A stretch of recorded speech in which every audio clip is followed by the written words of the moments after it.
រឿងខ្មោចនាងចំប៉ានៅក្នុងភូមិមានផ្ទះមួយសង់នៅក្បែរវាលស្រែម្ចាស់ផ្ទះនោះមានឈ្មោះថាពូផុចមានមុខរបរជាអ្នករត់កង់3និងប្រពន្ធមានឈ្មោះថាមិញភឿកមានមុខរបរជាអ្នកស៊ីឈ្នួលកាត់ដេរសម្លៀកបំពាក់ឲ្យគេនៅឯរោងចក្រមួយកន្លែងដែលស្ថិតនៅជិតនោះគាត់ទាំងពីរមានកូន2នាក់កូនប្រុសមានឈ្មោះថាចន្ទថាសប្តាហ៍ថ្ងៃកំពុងតែសិក្សានៅថ្នាក់ទី12ដែលនឹងត្រូវប្រឡងបាក់ឌុបនាពេលខាងមុខនេះចំណែកឯកូនស្រីវិញមានឈ្មោះថាចម្ប៉ាសប្តាហ៍ថ្ងៃកំពុងតែសិក្សានៅថ្នាក់ទី10នៃវិទ្យាល័យតែមួយជាមួយនឹងចន្ទថាដែរ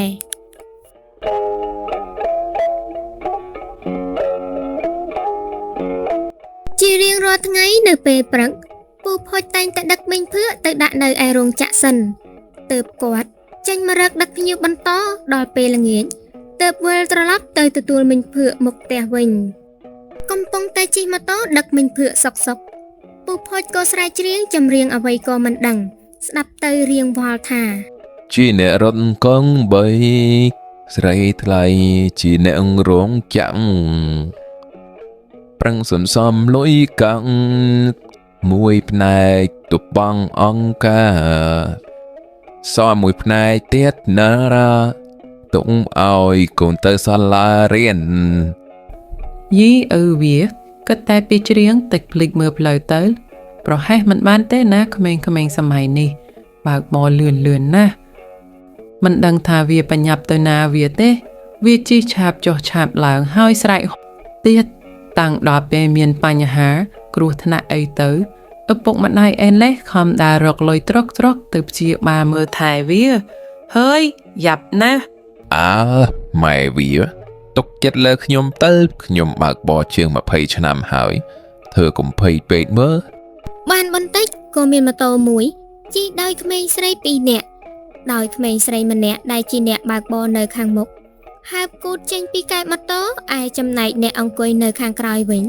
លើកដៃឡើងទៅលើរួចហើយស្រែកហូបណ្ដាលលោឡាដំឡងដល់អ្នកដែលកំពុងតែបើកបរនៅលើផ្លូវជាមួយគ្នានោះដែរហើយមួយវិញទៀតខ្លួនជាក្មេងស្រី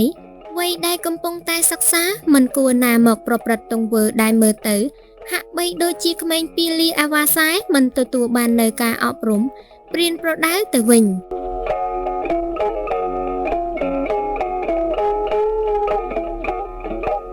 ពេលទៅដល់ផ្ទះពូផុចនិងមិញភឿកក៏និយាយទៅកាន់កូនទាំងពីររបស់គាត់ថាម៉ែចាំថាកូនយ៉ាងម៉េចហើយក៏រៀនសូត្របាទនៅសល់តែមួយសប្តាហ៍ទៀតលោកគ្រូប្រឡងឈ្មោះលើកទី1ហើយខំប្រឹងរៀនទៅកូនក្រែងលោដល់ពេលប្រឡងបាក់ឌុបបានជាប់និទេសល្អនឹងគេបាទចុះចំប៉ាវិញមិនហើយកូនហានេះលោកគ្រូដូចមិនទាន់ឲ្យសិភៅតាមដានមកទេមិនឃើញយកមកឲ្យមើលទៀតចឹងចានៅទេលោកគ្រូមិនទាន់ចែកមកផងហើយឃើញកូនឯងហើយនឹកដល់ក្មេងស្រីដែលវាបង្ខំបន្តការពីល្ងាចមិញដល់ហើយមិនដឹងជាកូនណាណីទេវ៉ៃហើយមីខាងមុខវាជិះបះគូតមកខាងលើឯមីខាងក្រោយវិញលើកដៃស្រែកហូហើយអញមិនដឹងជាវាគិតអីទេវ៉ៃយីអ្នកដែលនិយាយនោះជាខ្ញុំទេតាចាប់បណ្ដោយបើដឹងថាមីខាងក្រោយនោះជានាងចម្ប៉ាខ្ញុំនោះច្បាស់ជាងាប់មិនខានទេម៉ែចម្ប៉ាបំពងតែគិតអីនឹងកូនអត់មានគិតអីទេនឹងអង្គុយស្ដាប់និយាយនឹងហើយមើលទៅមួយទឹកមួយអីហើយតើអង្គុយមើលមេរៀនទៅកូនម្លែងមានពាក្យអីនិយាយទៀតហើយនិយាយរួចទាំងពីរអ្នកបងប្អូនក៏នាំគ្នាចេញទៅហើយនាងភឿអើយអញឃើញកូនគេបែបនោះហើយអញខ្លាចតែកូនអញចឹងដែរទេហើយបើវាបែបនោះមែនអញមិនដឹងជាយកមកទៅទុកនៅទីណានោះទេប្រហែលជាដេកក្រំចិត្តស្លាប់ហើយអញប្រហែលជាមិនចឹងទេដឹងវាក្រែងលោកូនយើងវាចេះគិតហើយតោះទៅងូតដឹកអាងចូលសម្រាប់យកកម្លាំងក្រោកទៅធ្វើការពេលព្រឹកទៀតលុះព្រឹកឡើងម៉ោងប្រហែលជា5ព្រឹកព្រះអាទិត្យមិនទាន់បានបញ្ចេញនៅពន្លឺផងពូ ពូផុចក៏ប្រញាប់រត់រះដប់មិញភឿទៅធ្វើការដូចសពមួយដងចំណែកឯកូនទាំងពីររបស់គាត់វិញ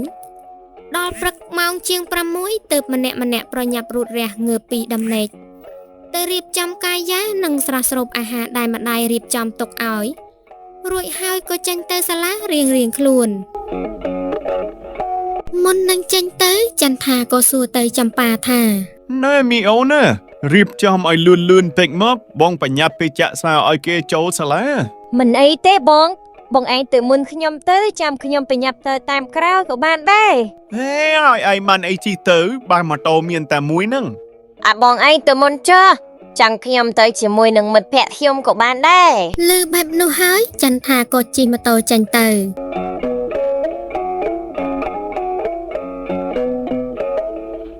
ពេលវេលាចេះតែរំកិលទៅមុខបន្តិចម្ដង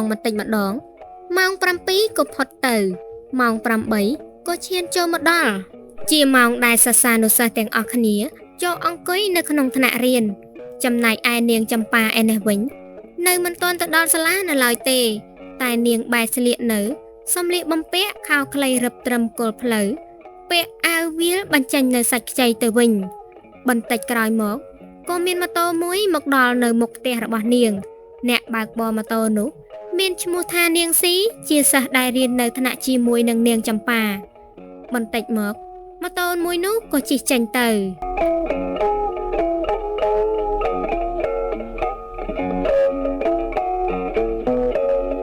រីឯពូផុចនិងមីងភឿវិញថ្ងៃនេះប្រហែលជាថ្ងៃដែលគាត់ត្រូវឃើញអំពីធាតុពិតរបស់កូនស្រីគាត់ទើបគាត់ទៅមិនដល់កន្លែងដែលគាត់ធ្វើការនោះទេព្រោះតែម៉ូតូកង់3របស់គាត់ធ្លាយនៅពាក់កណ្ដាលផ្លូវបានប្រហែលជារៀងថ្ងៃបន្តិចទើបគាត់ប៉ះកង់ម៉ូតូនោះរួចបំរុងថានឹងឡើងជិះបន្តដំណើរទៅមុខខណៈនោះស្រាប់តែម៉ូតូរបស់នាងស៊ីជិះមកឆាបគាត់ដែលធ្វើឲ្យគាត់មានភាពភ័យខ្លាចជាខ្លាំងហើយថែមទាំងស្រែកទាំងកំរោលថា យីហើយកូនណាណៃទេបើអីសង្ស័យវាបញ្ញាប់ទៅងាប់ហើយមើលទៅ នៅលើម៉ូតូនោះនៅខាងក្រោយជានាងចម្ប៉ាដែលកំពុងតែអង្គុយលើកដៃហើយថែមទាំងស្រែកហូថែមទៀតផង ណែនាងស៊ីមិញនេះអញឃើញដូចជាពុកហើយនឹងម៉ែឯង គ្រាន់តែលើបែបនោះហើយនាងស៊ីក៏ជន់ប្រាំងឈប់ដោយនាងចម្ប៉ាឈរនៅឯខាងក្រោយមិនបានប្រយ័ត្នក៏ហោះទៅធ្លាក់មកខាងក្រោមមួយទំហឹងដេកកាប់មុខទៅនឹងដីបាត់មាត់ក៏លែងនិយាយស្ដីអ្វីទាំងអស់ហើយយ៉ាងណាក៏នាងចម្ប៉ាមិនឆ្លើយបានបន្តិចម៉ូតូកង់3របស់ពូផុចនិងមិញភឿក៏ជិះទៅដល់ ណមិនម៉ែវាជើងខ្លាំងមិននឹងឥឡូវដេកស្ដោកស្ដឹងនៅលើផ្លូវបាត់ទៅហើយហា យីពូម៉េងមកដល់ល្មមម៉ែនេះខ្ញុំថាបំរុងទៅរកពូហើយនៅមិញនៅឯផ្ទះហើយតា ហារួចមិនបានមាននាងឯងត្រូវទៅរកខ្ញុំនៅឯផ្ទះវិញក្មួយឯងច្រឡំពេក អញក្រែងពូឯងជាឪពុករបស់នាងចម្ប៉ា បាទខ្ញុំនឹងហើយជាឪពុកម្ដាយរបស់នាងចម្ប៉ា អញ្ចឹងពូឯងឆាប់នាំនាងចម្ប៉ាទៅពេទ្យឲ្យលឿនទៅពូមិញនេះវាធ្លាក់ពីលើម៉ូតូមិនដឹងជាយ៉ាងម៉េចទៅហើយទេពូហើយលែងឆ្លើយទៅហើយ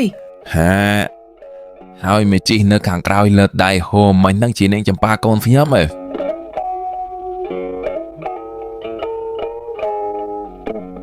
ពូផុចឃើញសភាពកូនស្រីហើយក៏បានត្រឹមតែលើកកូនស្រីដាក់នៅលើម៉ូតូកង់3យកទៅព្យាបាលនៅឯមន្ទីរពេទ្យទាំងដែលនៅក្នុងទ្រូងស្ទើរតែចង់ស្ទះចង់យំក៏យំមិនចាញ់ជើងដៃវិញទុនស្ទើរតែលើកមិនរួចទៅហើយព្រោះតែគាត់ហួសចិត្តមិននឹកស្មានថាក្មេងស្រីដែលមិនចូលសាលារៀនមួយថ្ងៃគិតតែពីបង្ហោះម៉ូតូនោះជាកូនស្រីរបស់គាត់ដែលគាត់ធ្លាប់តែគិតថាកូនរបស់គាត់ជាមនុស្សដែលសភាពរៀបសារទៅវិញមិញភឿអោបកូនស្រីនៅឯខាងក្រោយចំណែកឯពូផុចវិញបើកម៉ូតូកង់3បណ្ដាអង្គុយតូចចិត្តនឹងកូនរបស់ខ្លួនបណ្ដាទៅដល់មន្ទីរពេទ្យពូផុចនិងមិញភឿក៏ទទួលបានដំណឹងដ៏សោកសៅក្រៀមក្រំព្រោះថានាងចម្ប៉ាបានរលត់អាយុសង្ខារបាត់ទៅហើយតាំងតែពីនាងចម្ប៉ាស្លាប់មកនៅ ផ្លូវម្ដុំនោះតែងតែឮសូរអ្នកស្រុកនិយាយតគ្នាថានាងចម្ប៉ាហាក់មិនទាន់ទៅរកចាប់ជាតិចាប់កំណើតនៅឡើយនោះទេជារៀងរាល់ពេលដែលព្រះអាទិត្យលិចអ្នកដែលឆ្លងកាត់នៅម្ដុំនោះតែងតែប្រទះឃើញខ្មោចនាងចម្ប៉ាឡើងស្រស់តែម្ដង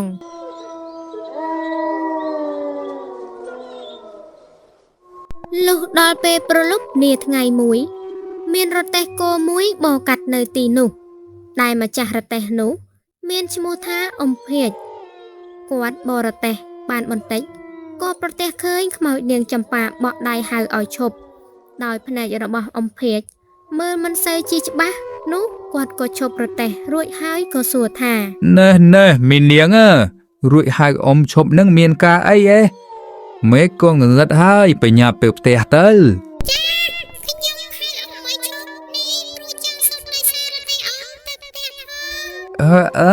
មិនអីទេអញ្ចឹងឡើងមកក្មួយ និយាយរួចនាងខ្មោចក៏ឡើងទៅលើរទេះគោរបស់អ៊ំភៀច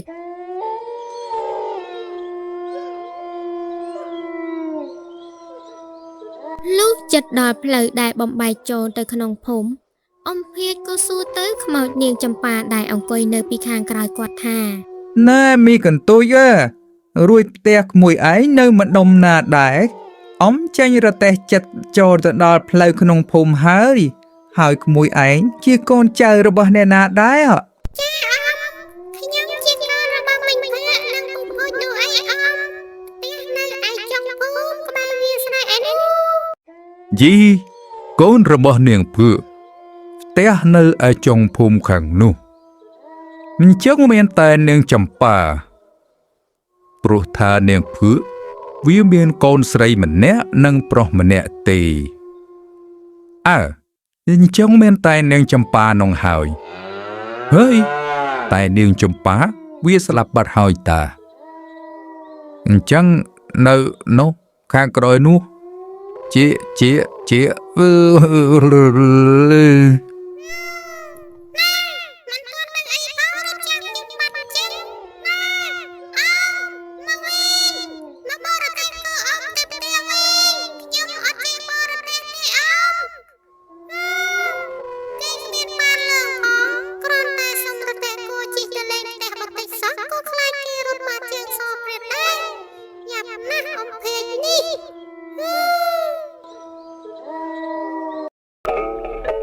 ពេលវេលាចេះតែកន្លងទៅ